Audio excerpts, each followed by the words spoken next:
انس حضرت انس رضی اللہ تعالیٰ سے مروی ہے، قالا انہوں نے کہا ان رجل بے شک ایک شخص جو تھا، قالا یا رسول اللہ صلی اللہ علیہ وسلم نے کہا اللہ کے رسول انی احب ھذا سورۃ قل هو اللہ احد، کہنے لگا کہ یہ قل هو اللہ جو سورت ہے میں اسے بڑی محبت کرتا ہوں، میں اسے بہت پسند کرتا ہوں۔ قالا ان حبک ایھا ادخلک الجنۃ، تو آپ نے فرمایا تیری یہ محبت تجھے جنت میں داخل کرتی ہے، یعنی اگر تم اللہ کی پیاری پیاری سورت اللہ تعالیٰ کے کلام کی پیاری سورت کے ساتھ اس محبت سے پڑھتے ہو پسند ہے تو اللہ تعالیٰ تمہیں اس سورت کے ساتھ بھی جنت میں داخل کر دے گا۔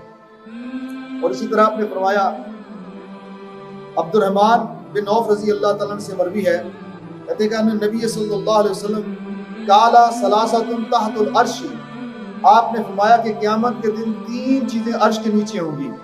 قیامت والے دن یوم القیامت، القرآن یحاج العباد لہ ظہر وبطن والامانۃ،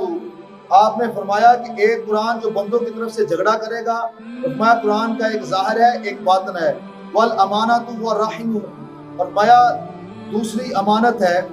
اور میں تنادی علی من وصلنی وصلہ اللہ، میں تیسری رحم ہے جو پکارے گا کہ جس نے مجھے جوڑا اللہ اسے اپنے سے ملائے، بایا ومن قاطعنی قاطعہ اللہ، اور یہ کہے گا جس نے مجھے توڑا اللہ اسے اپنے سے دور کرے، یعنی یہ اللہ کا پاک کلام کی قیامت والے دن یہ تین چیزیں جو ہے قیامت والے دن عرش کے نیچے ہوں گی۔ ایک اللہ کا پاک کلام جو بندوں کی طرف سے جھگڑا کرے گا، بندوں کی طرف سے، بندے نہیں بولیں گے تو یہ قرآن ان کی طرف سے بولے گا، اور کہے گا یا اللہ جس نے مجھے جوڑا، جس نے مجھے اللہ تعالیٰ کی ذات کے ساتھ جوڑا ہے تو بھی اسے اپنے ساتھ ملا لے، اور جس نے مجھے توڑا ہے اللہ اسے تو اپنے سے دور کر دے۔ تو جو قرآن کو